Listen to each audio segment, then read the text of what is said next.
part would be to get Jesus into a safe home and hide him for a few days. So I moved through the crowd. My partner had positioned himself across the road away from me. He would surge forward through the crowd, pushing Jesus through towards me while I pulled him into the alleyway. It would happen fast. It would happen quick. No one would know what took place. Jesus was coming closer. Now he moved at a limp pace. Behind my friend and I saw something that disturbed us. One of the disciples lurked in the shadows. As I turned towards my right, I saw another. Perhaps they were wanting to make a last-minute attempt at saving this assumed Christ.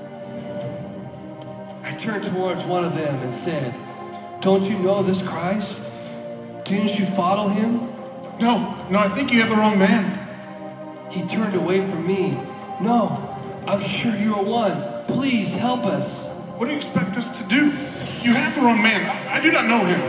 He thought we were trying to trick them, a Roman trying to help a Jew. He wouldn't. He couldn't believe me. He pulled away from me and pushed into the sea of people. If only they would help us, I'm sure we could save their king. I called out towards another one of his followers, hiding in the crowd. You served him, I'm sure of it. I don't know what you're saying. Leave us alone. I pulled the man close to me and I whispered in his ear, "Please, we could use your help. We are trying to save your king." There is nothing you can do to save him. He pushed away from me and joined the rest of the crowd. We were not bothered. We had a plan and it was in place. Those disciples had failed him once. They ran in cowardice. We would not give them a chance to fail him again. The noise level of the crowds had grown as Jesus drew closer, as well did the stench. The people now pressed us even harder from all sides. I could hear the heavy breathing of their king as he wearily stumbled down the path. His face was worn, his eyes were sunken. The blood dripped from the thorny holes in his head.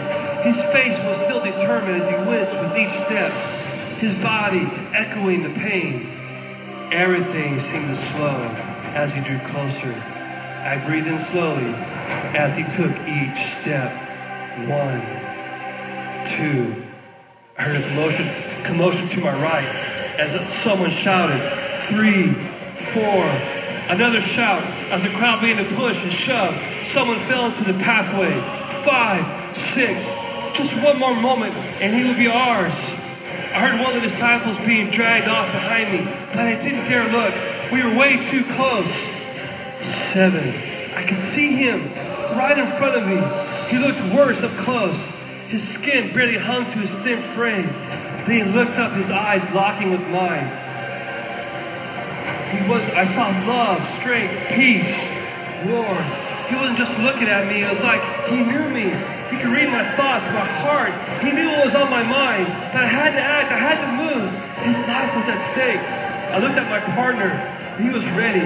He took a step in the pathway as I reached out to grab Jesus.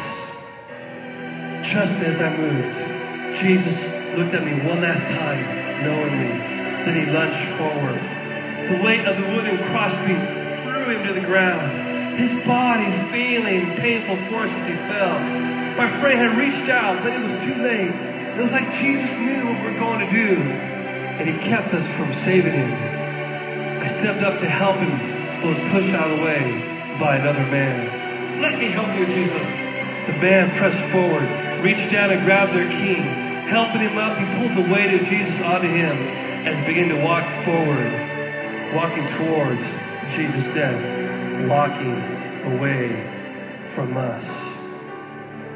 They piled the nails in his hand, each one piercing his skin in morbid fashion.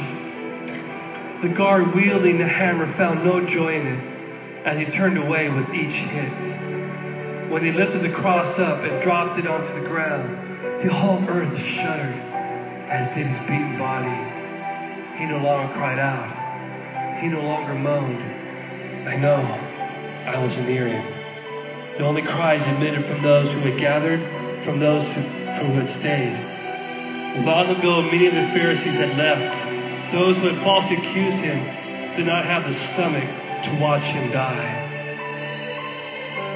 The Roman guards who stood watch couldn't bear to look at him. They too turned away as he hung on the cross, his life slowly fading away. My friend Marcus, the one whose ear had been cut off and restored, stood on his right. He had not wanted this post, but in the Roman guard you did what you were told. In the distance I could see their high priest.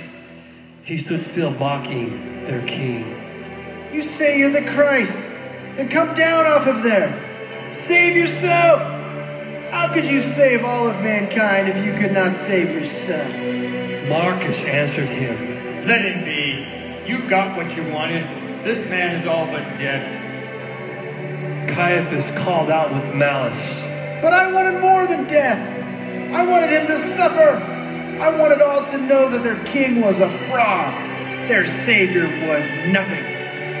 He is not the fraud here. I heard Marcus as he pushed the priest back away.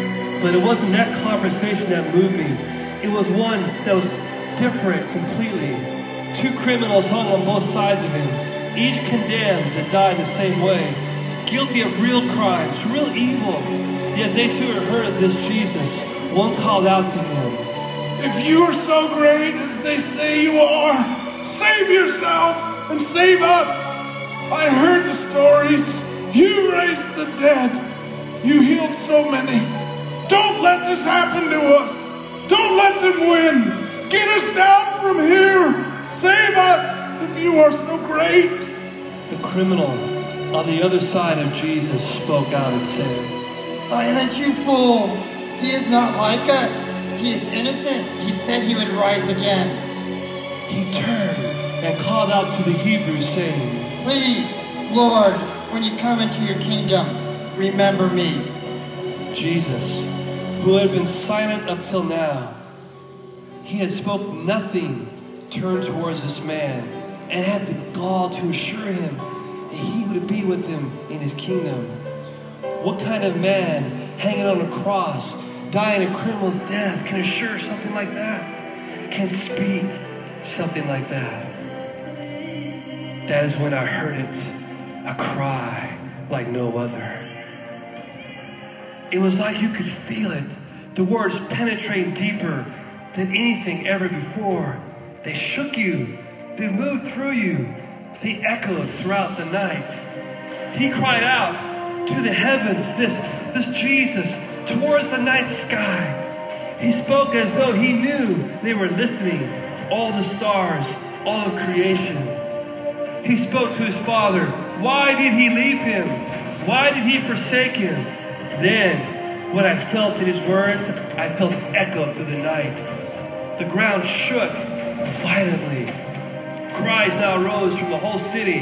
The ground swelled and moaned for this king. The sky cried tears of sorrow like nothing had ever seen or heard before. This was no mere king. No mere king of the Jews. This was no mere man. This was the Savior of the world. At that moment, I wished my spot was changed for the criminal on his right, for he had a place in Jesus' kingdom. I wanted a place. I wanted to be a part of this man's life, his legacy. I felt I had missed something so important, but somehow I knew that it was not over. Right then, right at that moment, I made a decision that would change my life forever. Right then, without anyone with me, none of his disciples, none of his followers, no one convincing me, no one talking to me. Right there, seeing this man, this Jesus, the Son of God, this one who's more righteous than any I'd ever seen before, more powerful than I'd seen or heard before. I knew I wanted to be part of his kingdom. I knew I could never go back to being just a Roman soldier. I left that day ruined.